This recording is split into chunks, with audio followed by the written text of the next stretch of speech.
விசுவாசம் இருக்கிற இடத்துல மலை என்ன செய்யணும்? பெயர்ந்து போகணும். இந்த மலையை பெயர்க்கத்தக்க ஒரு விசுவாசம் நமக்கு என்ன செய்யப்பட்டிருக்கிறது? கொடுக்கப்பட்டிருக்கிறது. வாசிக்கலாம். மார்க் 11:23. எவனாகிலும் இந்த மலையை பார்த்து நீ பெயர்ந்து சமுத்திரத்திலே தள்ளுண்டு போ என்று சொல்லி தான் சொன்னபடியே நடக்கும் என்று தன் இருதயத்தில் சந்தேகப்படாமல் விசுவாசித்தால் அவன் சொன்னபடியே ஆகும் என்று மெய்யாகவே உங்களுக்கு சொல்லுகிறேன்.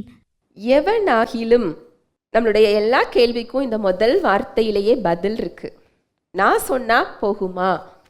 எனக்கு அந்த வல்லமை இருக்கா அப்படின்னு நீங்க நினைச்சீங்க அப்படின்னா, வல்லமை நம்முடையது இல்லை, வல்லமை ஆண்டவராகிய இயேசு கிறிஸ்துவுடையது.